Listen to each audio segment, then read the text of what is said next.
Good morning, friends. I am so honored to be here with you on this holiest of Sundays, Star Wars Day. For those of you who may not be aware, it is May the 4th, so may the 4th be with you. And that's why all the Star Wars stuff is happening today. And I saw a meme not too long ago that perfectly summed up how I've been feeling lately and fits with our theme today.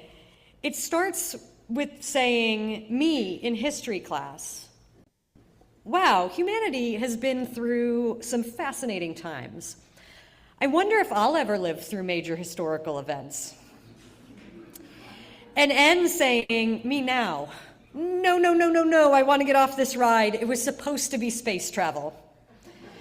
And to be clear, the kind of space travel was supposed to be more in line with Star Trek than Star Wars, but here we are, in a galaxy far, far away from where we thought we would be, resisting fascism and the empire.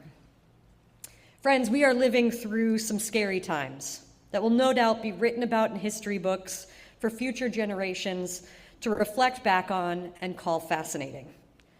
None of us signed up for this. We didn't hope to live through a resurgence of fascism across the globe. We didn't wish that our country would attack the very humanity of two-spirit, trans, and gender-expansive folks, or that we would threaten a person's ability to choose to have children or not.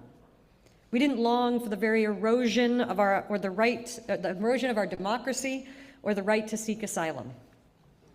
And we're living on a precipice right now. Although we may not have chosen this, we are living in fascinating, churning, important times. And in these times, we have to ask ourselves, who do we want to be? How can we live our values to the fullest? And what side of history do we want to be on? The next 4 years and beyond are going to be tough. Even before the election results were known and the inauguration of the current administration, we knew that we had our work cut out for us as justice-loving people of faith.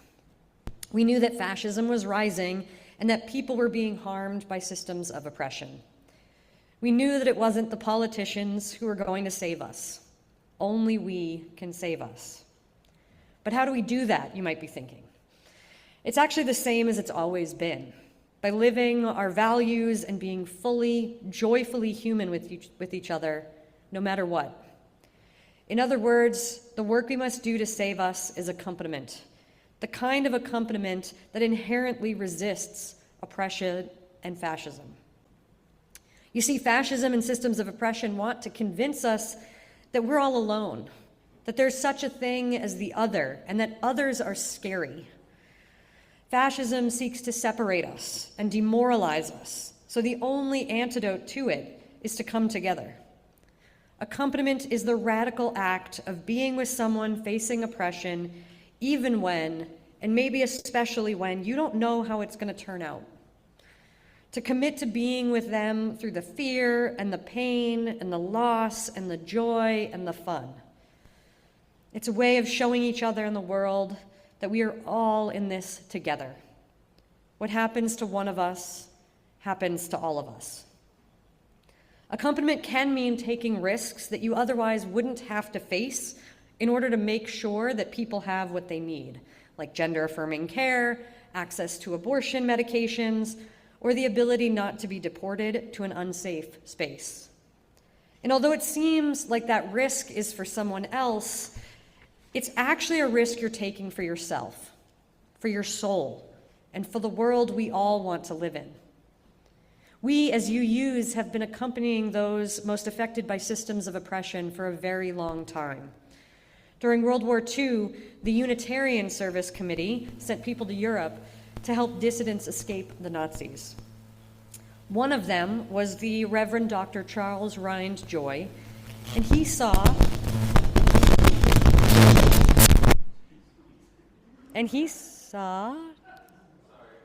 no worries. Is that, now we can hear again? Cool. It was a ghost. One of the little critters from Star Wars got in the pipes. One of them was the Reverend Dr. Charles Ryan Joy, and he saw that many of the refugees coming into Portugal didn't have the documents necessary to cross borders. So he decided to start forging travel documents for them so they could escape. To make the paperwork look as official as other documents, they needed a seal. So he commissioned an artist and refugee, Hans Deutsch, to create one. And the seal he created included the flaming chalice, which later became the very symbol of our faith. So the very symbol of our faith, the chalice, was founded in our resistance to fascism and our commitment to liberation for all. And we've been seeing a rise in fascism across our country for a few years now.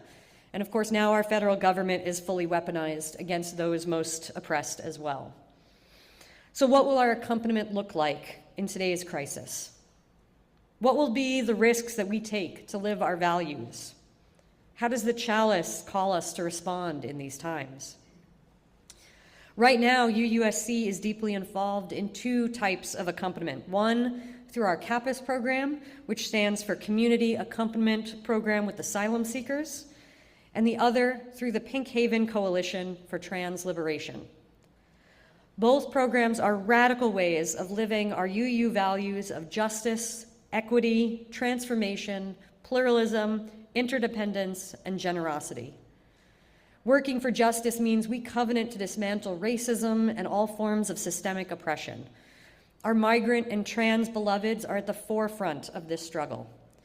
By accompanying them in these scary times, we're making the world a more just place, even when our government and our systems are deeply unjust. Working for equity means we use our time, wisdom, attention, and money to build and sustain fully accessible and inclusive communities. Working for transformation means being open to change and understanding that we will never be complete and we will never be perfect. When you accompany someone, you will be changed radically, and you will become very aware that perfect was never an option. Working for pluralism means we covenant to learn from one another in our free and responsible search for truth and meaning.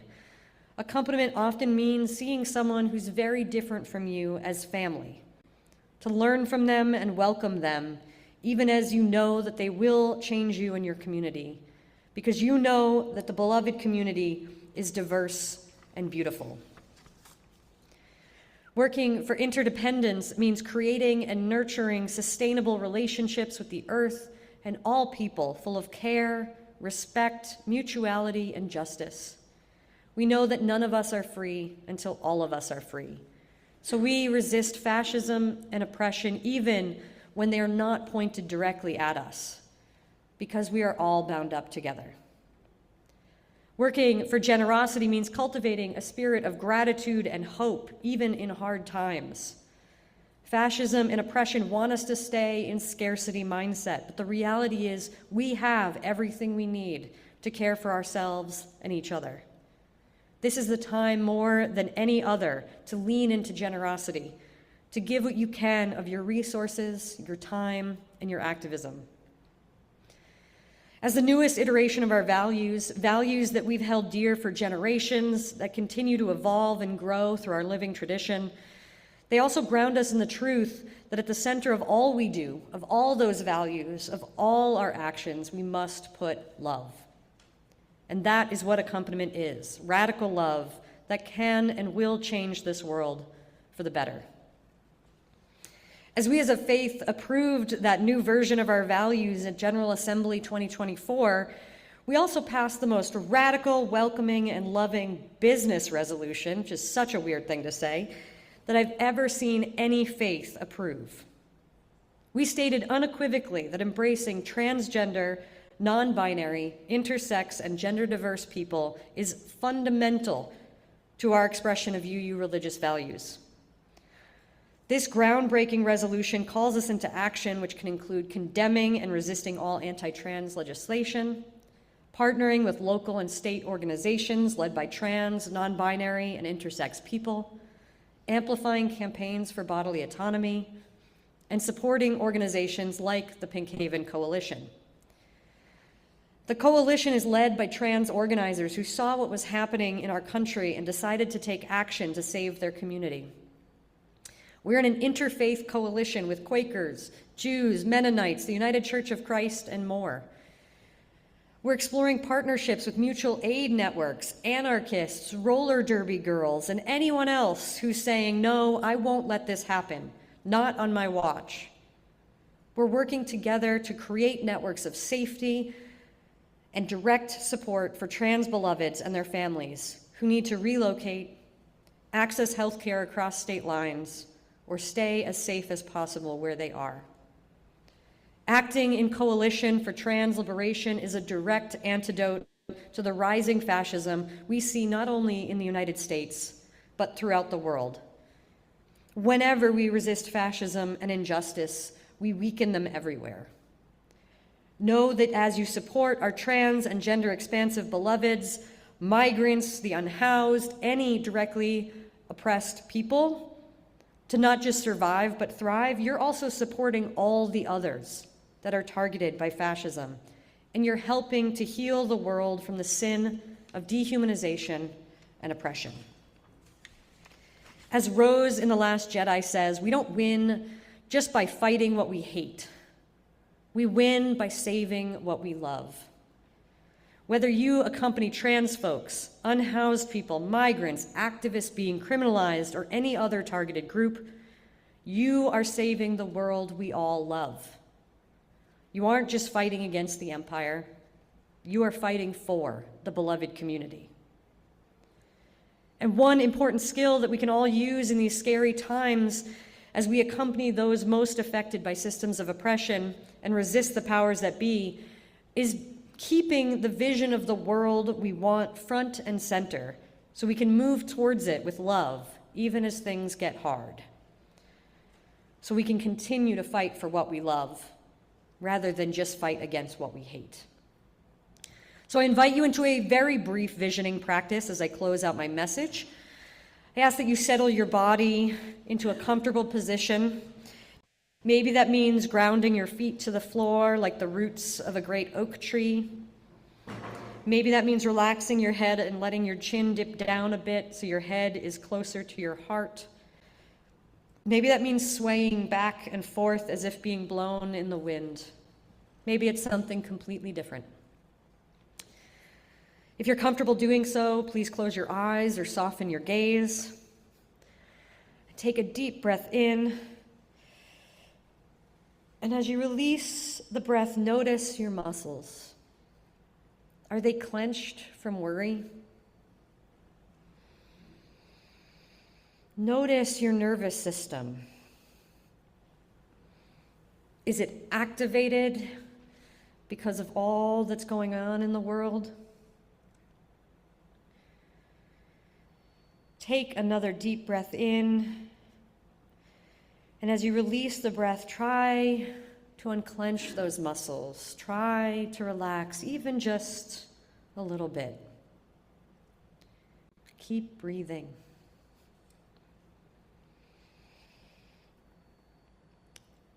Now, in this hopefully more relaxed state, imagine we have made it.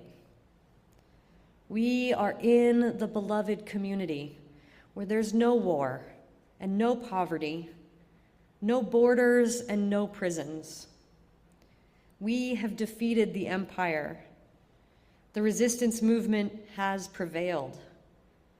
Justice, equity, transformation, pluralism, interdependence, and generosity are rampant, and love and joy have suffused the world. Bring yourself into that future time when we have arrived and we are together in the beloved community. Notice which of your senses are being activated. They may be different for each of us. Does a picture or a scene come to mind? Do you hear something? Maybe a smell attached to a memory or a taste. Maybe it's almost as if you feel something. Who's there with you? What are we doing together? Take another deep breath in as you continue to notice what the beloved community looks like for you, feels like for you. Slowly breathe out. And as I slowly call you back to the present after a way too brief time in that beautiful space, take a moment to notice how your time in the beloved community made you feel. Did something stick with you, in particular, a sound, an image, something you can use as a touchstone when things get hard to bring you back there? When I imagine the beloved community, what I experience is a true community meal. Food plays a large part in my life. I love to feed people, I love to try new foods, and I love to connect with people over meals. And this is a general trait in my family. We often return from vacations and spend the first hour of describing said vacation just talking about the food we ate. And as I'm brought back to that place, that meal, I know that the food we're sharing tastes like the joy of knowing no one is hungry. That the laughter I hear sounds like true liberation, a type of laughter that can only be heard when no one is behind bars. And that the people I'm with feel like home because I know everyone else in the world has shelter. Just talking about it now fills me with a sense of peace. I miss that world, even though I've never physically been able to be there. I've seen glimpses. My colleague and friend Angela Kelly taught me that practice, and it's had a profound impact, not just on my mental health and my ability to stay in this work for the long haul, but also on how I do the work right now. I'm sure you know as well as I do that it's a lot easier being the person you want to be in this world when you're filled up with peace and possibility rather than frustration and fear. This is another lesson that we're given throughout the Star Wars stories. We see the Jedi being warned not to give in to the fear and hatred. As we resist, we must stay true to our values. Because if we strike the current system down with hatred, we won't create the world we love and long for. We'll just create another system to be struggled against later. And when I'm struggling with all the injustices in the world and feeling overwhelmed and like I have to respond to all of them, or feeling like nothing I do can ever make a real difference, I go back to that place, that true community meal. I let it wash over me and I ask myself, what will get me closer to that world? How am I different when I'm in that place, and how can I start living that way in the here and now? What is my work to do, the work that combines my passions and my skills that get us closer to the beloved community? And my answer is sacred solidarity through accompaniment and resistance, and I hope you join me in whatever way you feel called. I know many of you already are. Whether it is through one of UUSC's accompaniment programs or the many ways that you are accompanying the people here in Moscow, Idaho, and beyond. We are all in this together. Amen. Ashe. Let it be so. And may the force be with us.